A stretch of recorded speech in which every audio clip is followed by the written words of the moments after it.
Ahí va a ser la cadera. Ok, listo. Bueno, ¿qué tal? Buenas tardes a los que están conectados en Zoom, a los que están presentes. Muchas gracias por estar acá. Hagamos ruido como para que parezca que somos muchas. Bien. Bueno, entonces este es el segundo encuentro que está relacionado con el curso de actualización en cuidados de los pacientes con catéteres, en los pacientes con asistencia respiratoria mecánica. Bien, vamos a avanzar.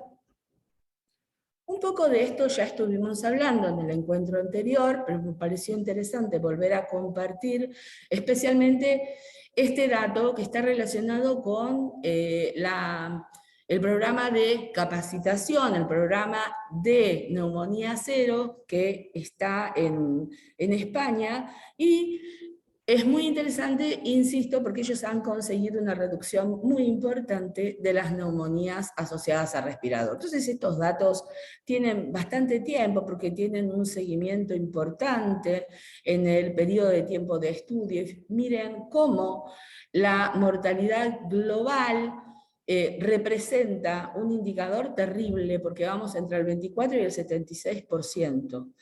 Y la mortalidad atribuida al respirador, es decir, a una infección asociada al uso de ventilación mecánica, también es un número muy, pero muy importante.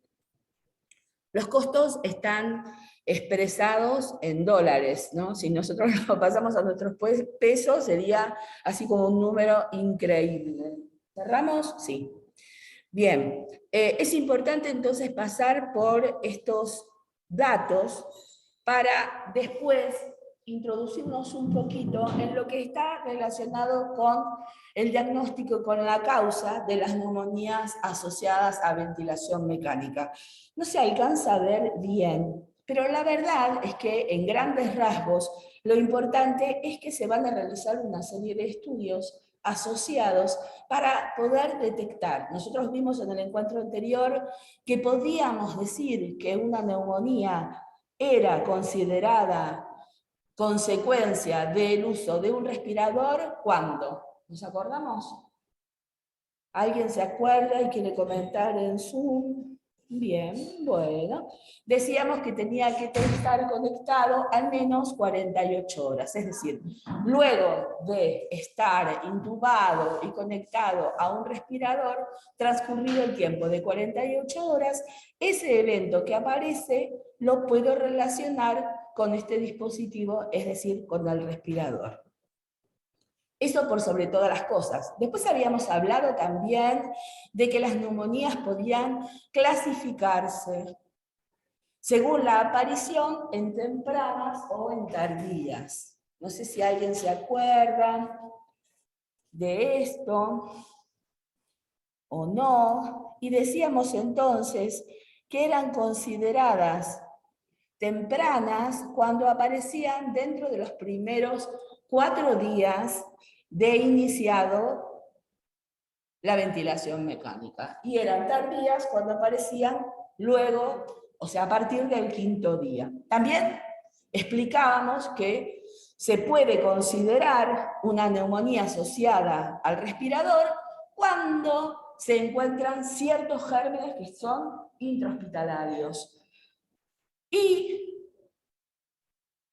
cuando el evento aparece luego de las 72 horas de que el paciente fue extubado. Entonces, hay un montón de situaciones, más allá de las muestras del laboratorio, más allá de los cultivos que se puedan hacer a través de minival o de aspirado traqueal, más allá de estos criterios, que obviamente son criterios médicos, existen otro tipo de situaciones o de variables que sin lugar a dudas van a ser importantísimas al momento de diagnosticar una neumonía asociada al ventilador. Sin embargo, sabemos que tiene que tener ciertas condiciones, ¿sí?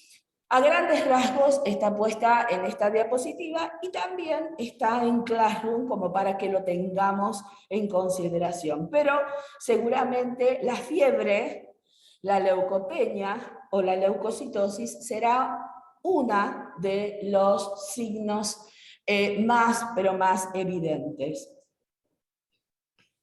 Y de luego lo vamos a asociar a al menos dos de estas siguientes variables. Me parece poco importante detenerme porque después lo van a ver. Y como está relacionado con el diagnóstico, solo es un dato más, pero no el fundamental, porque el diagnóstico, sin lugar a dudas, va a depender entonces del criterio médico y del resultado de los laboratorios.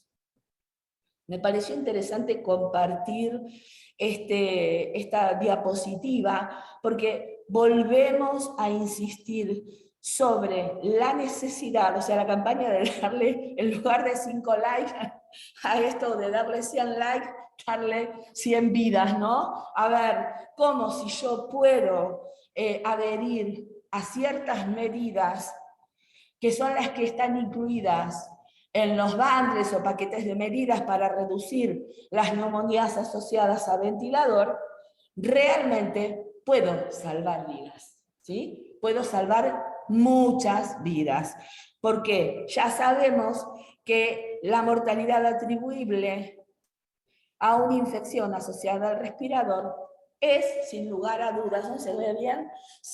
Más o menos, ¿no? Sin lugar a dudas, muy, pero muy grande y el impacto es muy importante.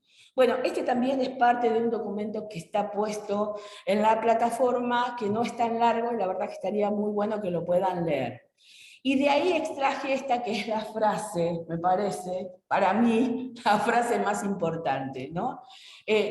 La verdad es que no existe categóricamente algo real, cierto, donde yo me base y diga, sí, inequívocamente, así solo con mirarlo puedo darme cuenta que se trata de una neumonía asociada al ventilador.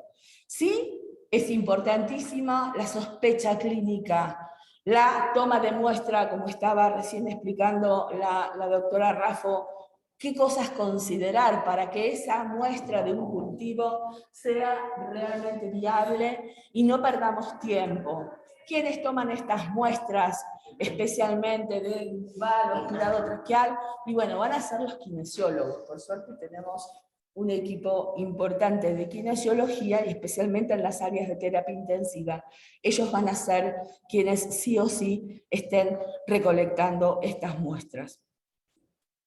Y por el otro lado, aconseja el inicio del tratamiento con antibiótico de manera lo más rápida que se pueda. Y generalmente se va a elegir un antibiótico que sea o que esté acorde con la epidemiología del lugar, ¿no? Esto que decimos es el empírico que estamos usando, porque estamos esperando a que nos llegue el diagnóstico del laboratorio de microbiología. Algo que me pareció muy interesante realmente, y porque además, interesante ¿por qué? Porque cuando uno hace una propuesta de algo que alcance difusión y que a la vez sea motivador de cambios de conductas o regulador de ciertas conductas, que uno sostiene que tienen un alto impacto en la aparición de neumonías asociadas al ventilador, fíjense que lo que se utiliza como estrategia es algo que no sea tan largo ni en la lectura y también en lo que tiene que ver con los puntos o con los ítems a desarrollar. Por ejemplo, cuando hablamos de paquete de medidas, como vimos en lo de cuidados de catéteres intravasculares, eran pocos puntos, pero uno sabe que tienen alta evidencia y que son capaces de generar cambios. Y entonces, en este programa del 2021 de reducción o neumonía cero que tienen en España, armaron esto que es un decálogo. Yo dije, realmente está muy bueno, porque si entre todos respetamos ciertos conceptos como están volcados acá, más allá de las diferencias que uno puede ir realizando, un poco por las características de la población, de la institución, del tipo de terapia intensiva, del tipo de complejidad de nuestros pacientes. A grandes rasgos son temas que fáciles de implementar y que realmente sabemos que tienen impacto. Ahora, estos encuentros tienen por objetivo hacer una discusión de los temas, no tomarlos tal cual, sino empezar a preguntarnos. Esto es lo que propone el documento de Neumonía Cero 2021. Sin embargo, hemos tenido mucha discusión y mucho debate en lo que va del año. Ya el año se está cerrando. Y ustedes van a encontrar en la plataforma un Ateneo muy interesante, con médicos infectólogos, con bacteriólogos. Es un poquito largo, pero traten de escucharlo. No digo que lo miren, pero por lo menos traten de escucharlo, porque es muy interesante la discusión que ellos han realizado. Nosotros sabemos que mantener la posición de la cabecera por encima de los 30 grados, obviamente que sí, tiene contraindicación porque el paciente tiene una enfermedad o una cirugía neurológica, esto no lo permite, bueno, ahí no lo vamos a hacer. Pero si yo llego entre los 30 y los 45, no quedarme solo con los 30 grados, voy a favorecer mucho en lo que tiene que ver con la disminución. ¿Por qué? Bueno, porque seguramente lo que va a estar muy disminuido va a ser la posibilidad de más allá de qué tipo de sistema utilicemos para la aspiración subglótica, sabemos de que va a disminuir muchísimo la posibilidad de una pequeña microaspiración de la cavidad oral junto con un montón de microorganismos. Sabemos que es indispensable, como para todos los procedimientos, pero en este caso muchísimo más, la higiene de manos. Si yo no me lavé las manos antes de ir a tocar cualquier parte, sea del dispositivo intravascular como del dispositivo, tubuladuras y todo lo que está relacionado, inclusive los equipos de ventilación mecánica, seguramente vamos a poner en riesgo al paciente. Y además vamos a ir generando cada vez más superficies contaminadas. Y esto nos va a dar problemas, sin ningún lugar a dudas. La verdad es que acá lo que dice es formar y entrenar. Nosotros nos encargamos más de brindar todo lo que tiene que ver la parte teórica y de tratar de llegar con ciertos conocimientos, con ciertos papers, con ciertos documentos más actuales. Pero el entrenamiento ustedes lo hacen cuando hay que hacerlo, porque enfermería también se tiene que ocupar de aspirar al paciente cuando no tenemos un kinesiólogo que lo haga, ¿no? Especialmente en las terapias intensivas. El entrenamiento por parte de los profesionales que están más avesados en esto, sin lugar a dudas, va a ser algo muy, pero muy positivo. La intubación temprana y lo más segura posible. Bueno, eso se está cumpliendo. Disminuir también la sedación. Esto también ha tenido un impacto muy importante. A veces se puede y a veces las condiciones del paciente no lo están permitiendo. Pero sepan que son medidas con una alta evidencia. Bien, y acá en el punto 6, los españoles dicen emplear tubos traqueales o endotraqueales con sistemas de aspiración de secreciones subglóticas. ¿Y saben una cosa? Poniéndose a investigar, está medio como en discusión. Está medio en discusión. Dicen, sí, es cierto, el sistema cerrado está maravilloso, pero la evidencia no es tan categórica. Digo, no nos vamos a poder inventar. Si tenemos sistemas de aspiración cerrados, bienvenido sea, vamos por ello, ¿no? Porque seguramente va a ser mucho menos la contaminación de entrar y salir con un sistema abierto. Ahora, también es cierto que nosotros tenemos que empezar a mirar ciertos cambios que se han evidenciado durante el transcurso de la pandemia, ¿no? Donde el número de personas vinculadas a un respirador fue en aumento. Entonces está bueno también preguntarse, cuestionarse y seguir investigando sobre estos aspectos.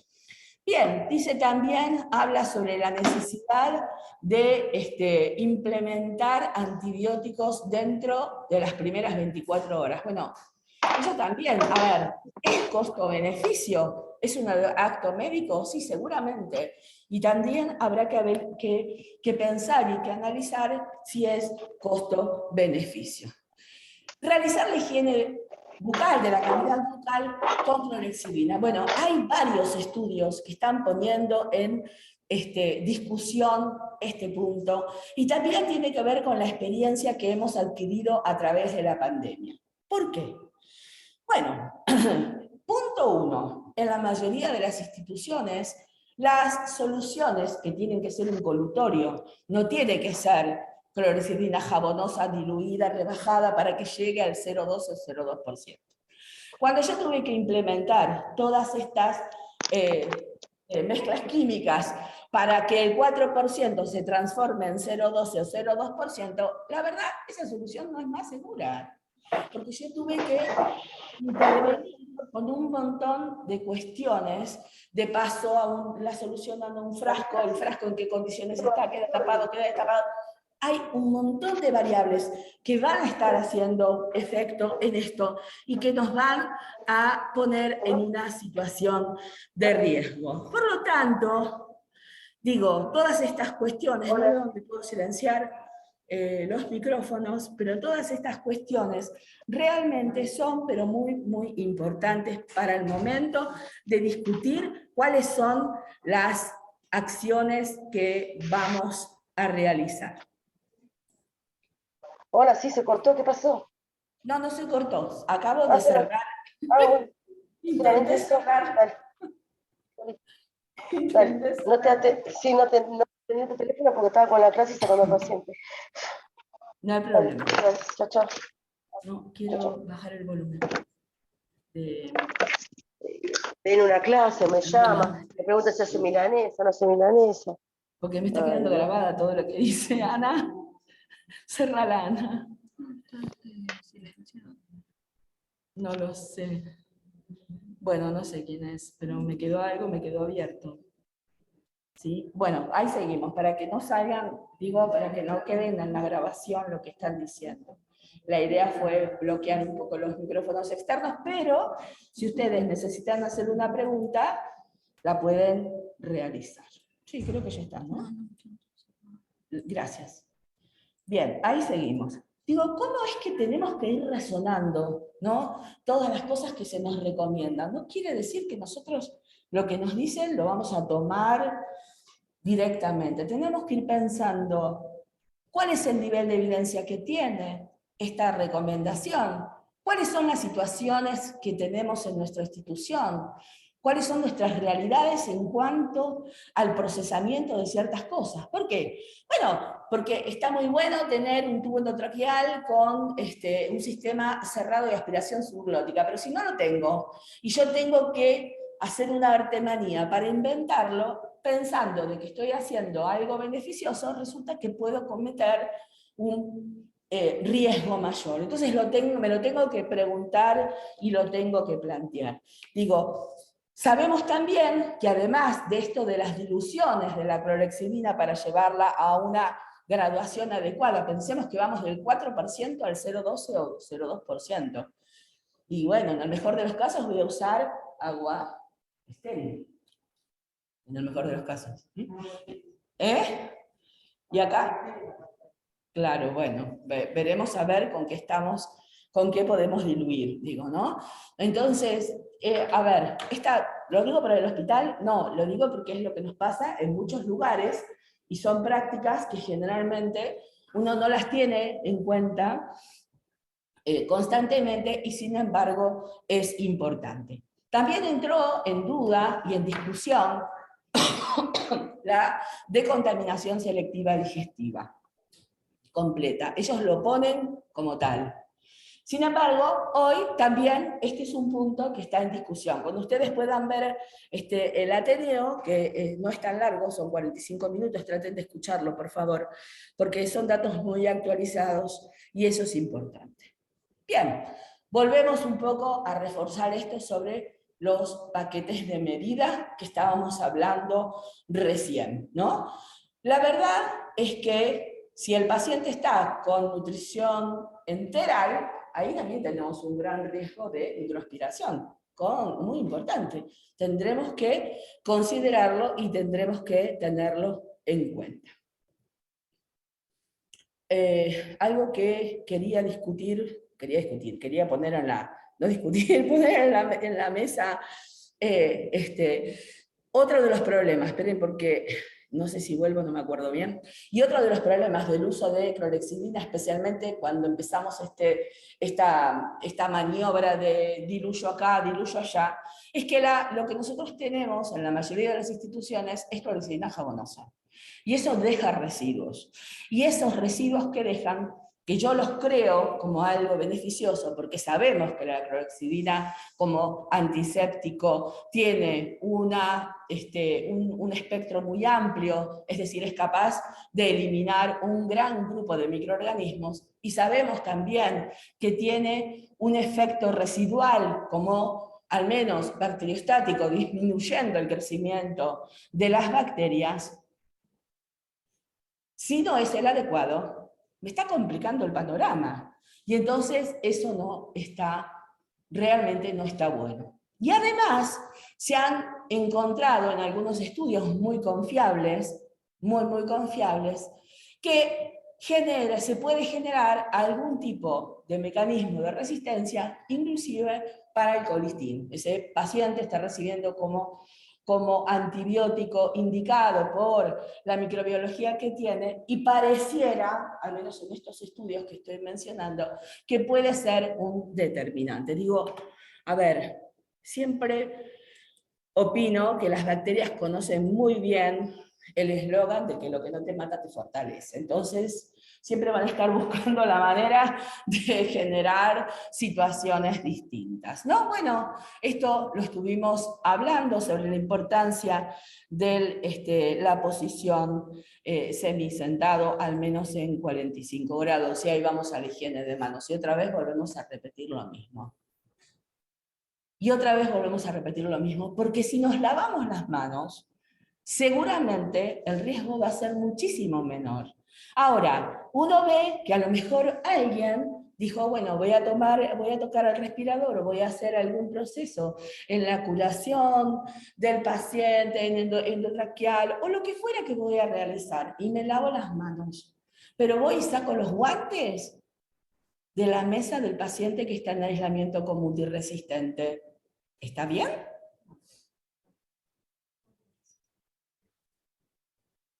Bueno, o tomo los guantes de otro lugar. No estoy pensando en la aspiración, estoy pensando en voy a tocar una parte del circuito. Y voy a tocar una parte del circuito del respirador, voy a tocar una parte del circuito de infusión a través de un catéter, sea periférico o sea venoso central. ¿De dónde saco esos guantes? Y entonces, nada, en lo que tiene que ver la experiencia, digo, en terapias intensivas y en otras salas de internación general, ¿cuántas veces las personas que van a tocar la caja de los guantes de examinación se lavan las manos efectivamente antes de hacerlo? ¿Somos nosotros solos los que tocamos las cajas de guantes de examinación?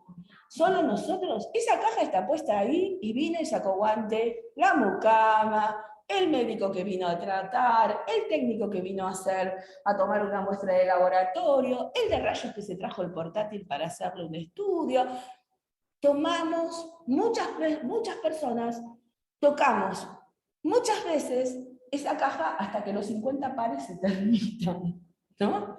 Y entonces uno ve que más allá de lo que está relacionado con la neumonía, también hay otras prácticas que tampoco son adecuadas, creyendo que si yo me pongo doble guante, voy a disminuir el riesgo de contagio al paciente o de infección al paciente, y también me voy a estar protegiendo mejor. ¿Y qué les parece? ¿Va a ser suficiente? Yo me pongo 15 guantes y voy a estar protegido. No, porque los 15 guantes tienen poros. Y por los 15 guantes entran y salen microorganismos míos y del ambiente y del paciente. A ver, es importantísimo utilizar los guantes cuando sean necesarios. Y resulta que uno ve que los guantes se utilizan, por ejemplo, cuando tengo que hacer control de signos vitales. Y el paciente no tiene ninguna herida en la piel. No está sangrando, no está lleno de secreciones en la piel, no está lleno de fluidos corporales. ¿Y corresponde que yo use los guantes o corresponde que me lave las manos de manera adecuada? ¿Qué opina? Lavarse las manos. Cuando yo me lavo las manos realmente me estoy protegiendo. Si no voy acumulando bichos y bichos y bichos y bichos por diestra y siniestra. Bien. Vamos a los guantes otra vez, porque esto es terrible, ¿no? Y uno lo ve en la práctica diaria. Así que tenerlo en cuenta, considerarlo, tenerlo en cuenta. Voy a hacer un procedimiento, inclusive voy a hacer cualquier procedimiento fuera de lo que esté relacionado con un paciente que esté conectado a un respirador. Cualquiera sean los procedimientos que voy a realizar, hay que tenerlo en cuenta. Esas cajas de guantes que yo dejé ahí, la tocó todo el mundo. Y por lo tanto va a estar seguramente contaminada. Ni te cuento si vamos a sacar entonces esos guantes de un espacio donde el paciente está en aislamiento. Me queda cerca, porque seguramente hay guantes por ahí, donde está el paciente en aislamiento, pero esos son los más contaminados, sin lugar a dudas. Y acá me dice entonces, especialmente cuando yo estoy hablando sí o sí de aspiraciones en circuitos abiertos, que tengo que utilizar sí o sí los guantes estériles como deben ser y todo el equipo de protección personal. La verdad es que seguramente hoy estamos un poco más respetuosos de la utilización del equipo de protección personal. Digo, enfermería muchas veces les toca aspirar a los pacientes. Está bien, en la mayoría de los lugares nosotros estamos con sistemas cerrados, pero hay que tenerlo en cuenta y hay que considerar el riesgo también que nosotros podemos correr con respecto a esto y utilizar el equipo de protección personal como corresponde. Bien. Ay, el ambú. Es todo un tema esto, ¿no? Miren, más allá de lo que esta diapositiva está relacionada especialmente con la aspiración, con la necesidad de hiperoxigenación, con el paciente ventilado antes de iniciar el proceso, más allá de la técnica, algo de lo que uno a veces no está tan pendiente y sin embargo es un problema en muchos lugares, es qué hacemos con ese ambú que está cerca del paciente, ¿no? ¿Cómo se cuidó que ese ambú no sea algo muy contaminado?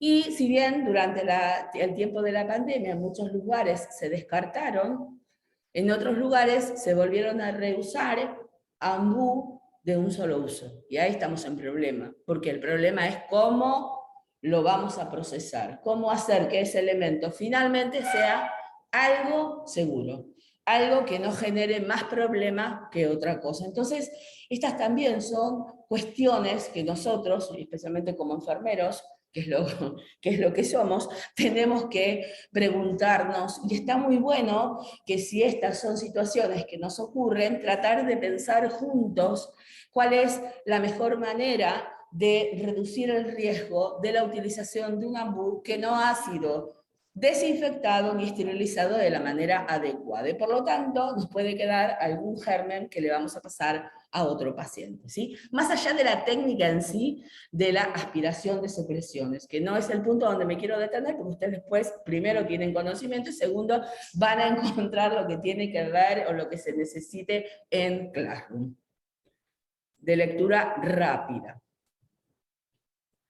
Bien, También pensar en los distintos tipos de sonda, inclusive esto también va a estar, no se preocupe por sacar foto, porque va a estar todo en Classroom de manera que lo puedan usar todos y no sea un problema. Tener en cuenta cuál es el número de aspiraciones que yo puedo hacer, no encarnizarse con el paciente, porque además esto va a traer una consecuencia y estos son puntos que si bien los enfermeros lo sabemos porque ha sido parte de la formación en nuestra carrera, a veces con la práctica misma, algunas cuestiones, especialmente cuando no están estandarizadas, nos podemos desviar de la norma. O sea, hay muchas cosas que podemos mejorar con un manual o con guías que nos vayan diciendo a todos de qué manera podemos hacer estos procedimientos bien, pero bien efectivos, ¿no? Miren, esto es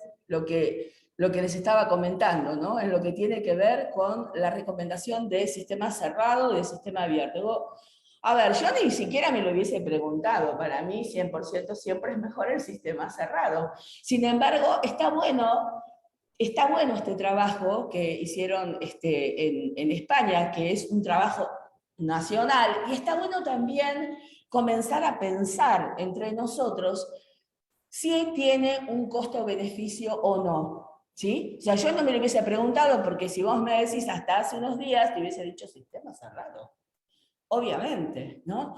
Más seguro, cuanto menos toqueteo tengo, cuanto más cerrado esté un sistema, seguramente va a ser mucho más seguro. Sin embargo, también sabemos que se hacen algunas acciones o se llevan adelante algunas conductas con el afán de tener un sistema cerrado de aspiración subglótica que complica más la situación. El problema es que cuando el evento aparece, ese es el problema. Cuando el evento aparece, yo no puedo decir la causa única de la aparición de esta neumonía asociada al ventilador es tal cosa.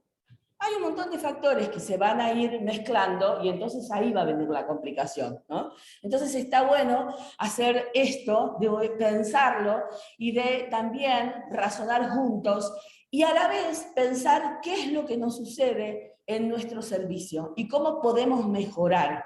Porque la verdad que no es tarea solo del kinesiólogo, solo del médico, ni tampoco solo del enfermero, por ejemplo, de la terapia, sino también de nosotras las enfermeras en control de infecciones, y está bueno que pensemos juntos para mejorar la calidad del servicio y principalmente disminuir el riesgo para el paciente porque el paciente se muere. Ya vimos que el impacto o la mortalidad atribuible es realmente muy, pero muy importante. Y acá viene otra cuestión que también es importante.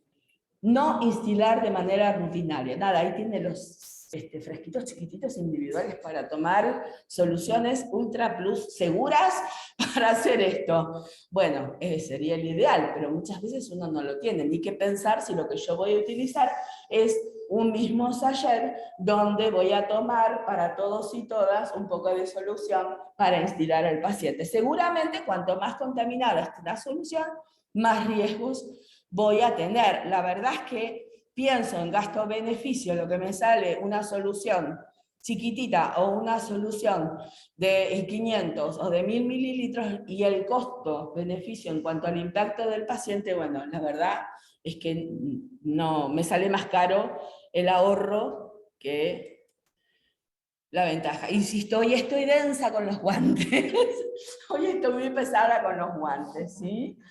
No hacer, especialmente cuando vamos a estar ahí en contacto muy cercano con el paciente que está respirado, si estamos con un sistema de respiración abierta, si es que ese es el momento y la oportunidad en la cual, porque a veces no tenemos todo cerrado para todos, entonces a veces esto es una realidad.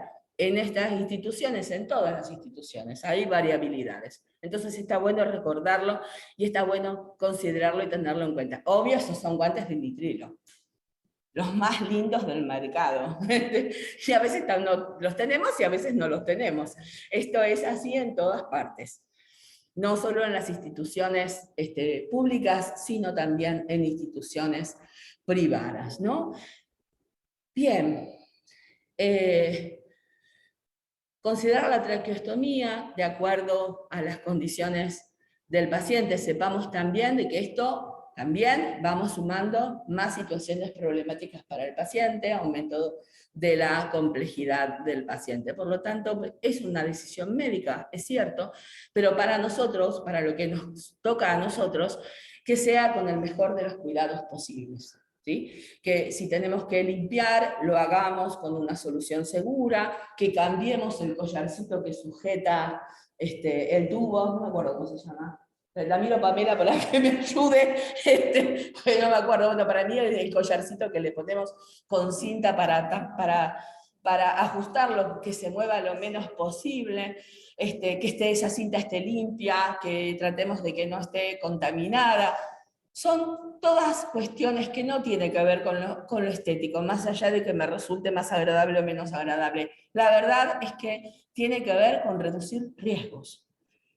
Si yo tengo una solución con la que voy a hacer una limpieza y está toda contaminada, estoy poniendo más microorganismos en ese lugar y aumentando los riesgos. Por lo tanto, la utilización de soluciones, sean para lo que lo vayamos a usar, tiene que ser segura. No la puedo dejar abierta al ambiente y tampoco le puedo poner un hermoso pinchecito, ¿no? Digo, perforadas las tapitas es algo que obviamente no corresponde. Controlar la presión del neumotaponamiento. Y eso es algo que nosotros muchas veces estamos haciendo, especialmente cuando se retiraron los kinesiólogos y no sé, quedan algunos de guardia, creo, pero no se alcanza a hacer todo y nosotros somos quienes estamos aspirando. Es importante. La mejor presión posible son los 25. ¿Sí? Los 25 milímetros en presión considerados en aire, ¿no? Este es el mejor valor posible. Pero tenemos otro problema, y es que nosotros no tenemos un dispositivo para poder controlar de manera cierta que eso que estamos haciendo es lo adecuado, ¿no? Se llaman endotest, están en el mercado, son un poco caros, pero creo que también, teniendo en cuenta cuáles son las características, la cantidad de pacientes internados, cuando estamos hablando de una institución bastante grande, donde hay un número importante de uso, una tasa de uso de ventilación mecánica, amerita que uno haga un gasto de este dispositivo, ¿no? ¿Por qué? Porque me va a dar un poco más de seguridad. Pensemos que si está en 20 o por debajo de 20, vamos a tener mayor riesgo porque va a permitir el filtrado o la microaspiración, ¿sí? Y si nos pasamos, la lesión en la mucosa traqueal puede ser un factor muy, pero muy importante para el paciente que hay que tenerlo en cuenta, por lo tanto, no nos tenemos que pasar. Bien, aquí hay otro dispositivo, que es el control remoto, parece. Bueno, y el que más habitual se puede ver es uno que es medio parecido a bueno, no es pero es algo, creo que sí, para poder verificar la presión de ese manguito de seco.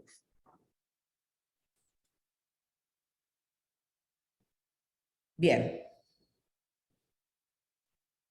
No realizar cambios rutinarios con la tubuladura, pero también, ¿qué hacemos con esta tubuladura? En la época de pandemia tirábamos todo, ¿no? Cambiábamos todo sin ningún problema, ¿no? Se seguía en uso. La verdad es que sabemos, no nosotros como Hospital Abete, en muchas instituciones se va a volver de alguna manera también a lo que ya era habitual, que era el reprocesamiento, ¿no? Sabemos también que estas tubuladuras, estos corrugados, se venden en dos presentaciones distintas. Una es la de un solo uso, que es la que está en todas partes porque es la más económica, y otra es la de varios usos. Y tiene una característica muy especial, es que por fuera viene todo ese corrugado y por dentro tiene un tubo que es liso. ¿Por qué? Porque eso me permite que yo lo pueda limpiar, que lo pueda lavar y que lo pueda mandar a un proceso de esterilización y termine siendo un producto seguro. Pero el que tenemos en todas partes, en todas las instituciones, que es el corrugado común, es de un solo uso, no se debe reusar. Digo, desde la teoría es maravilloso, pero a veces también hay que hacer una evaluación. ¿Y quién es el que toma la responsabilidad de este procesamiento? Entonces sepamos que cualquier elemento que yo tenga que procesar para reusar y esté indicado para un solo uso, deberá tener un nivel de cumplimiento de ciertas etapas del proceso de esterilización. Y que esto es indispensable, que además se haga un seguimiento de ese producto, tener la trazabilidad de ese producto. Digo, a ver, yo no estoy diciendo que lo hacemos nosotros, lo hacemos porque no, pero sí son puntos que es importante tenerlos en cuenta, ¿sí? Cuando una institución, sea cual fuere, esté ubicada donde esté ubicada dentro de lo que es la República Argentina, toma la decisión de reusar un producto diseñado para un solo uso, también toma la decisión de afrontar las responsabilidades en el mismo nivel que tiene el fabricante. Entonces, estas son cosas que son muy importantes. Además, la posibilidad de riesgo, vamos a ver si podemos ver esto, a mí me gustó, es cortito, de riesgo para el paciente. Plan, plan, plan. No sabe. Gus. Y ya vamos terminando con esto. ¿Alguna pregunta que me quieran hacer? Que yo pueda aportar algo o algo que me quieran comentar. Es fundamental el trabajo en equipo para prevenir brotes dentro de las unidades de cuidados intensivos cuando ya sabemos que tenemos detectado un usuario con un germen multiresistente. Mucho lavado de manos, el uso de sobretúnica, el uso de tapaboca, el uso de guantes y el que ya tiene detectado, que no es el preventivo, el descarte de todos los elementos igual antes de salir. No hay lástima como la barra molesta. El auxiliar de servicio debe entrar al área con las mismas condiciones de seguridad, o sea, con el equipo de protección y los elementos con los que va a limpiar ese espacio deben de ser exclusivos para ese lugar y no puede ser usado y sacado hacia otra habitación. Al final de la guardia, el enfermero realiza con amonio cuaternario, con las toallitas de amonio cuaternario, una limpieza en lo que es pantallas del respirador, si lo tuviera el usuario, y de las bombas de difusión. Se dificulta mucho en las unidades de terapia intensiva que tienen sectores abiertos y no así aquellos que ya tienen sectores de aislamiento, como estábamos viendo acá. Este es un sector muy particular de 12 camas y hace que el trabajo de enfermería se vea beneficiado y que la calidad asistencial sea la mejor.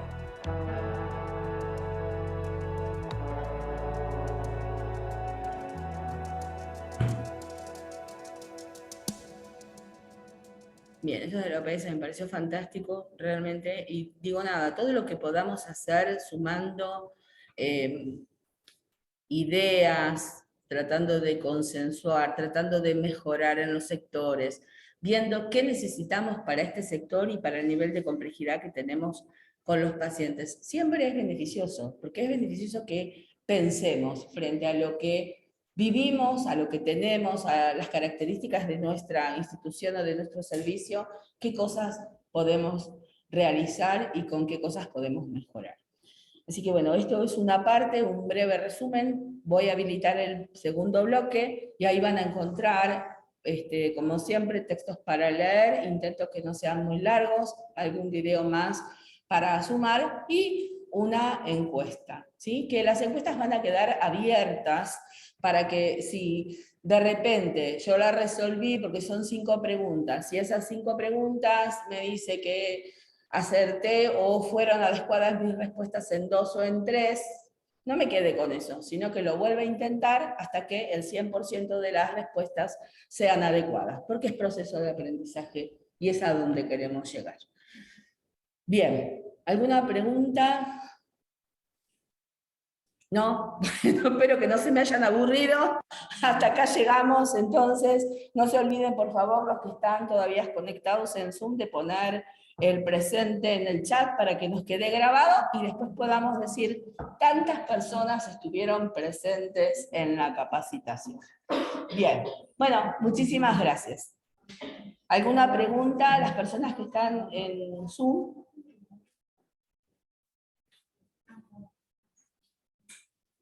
Bueno, entonces vamos a ir, todos pusieron el presente, así vamos cerrando. Muchas gracias. ¿Firmaron todos? Bueno, firmen, así nos queda registrado.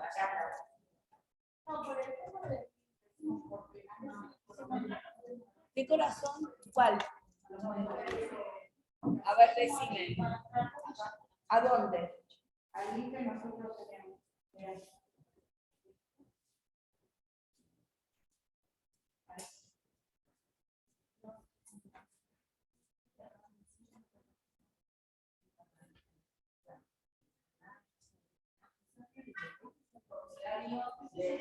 Bien, hay algo que quiero decir. Hay algunas personas que no les llegó la información y es que había correos que estaban mal escritos. Lo que para mí resultaba fácil, que era por ejemplo que ponen gmail.com.ar, y eso es fácil porque no está en .ar, lo corregí. Pero otro lugar que está relacionado con el apellido o con algo, ahí se me va a complicar. Aquellos que no recibieron todavía el link para entrar a través del correo, a través del email, no por contacto de compañeros, sino a través del correo, lo que necesito que hagan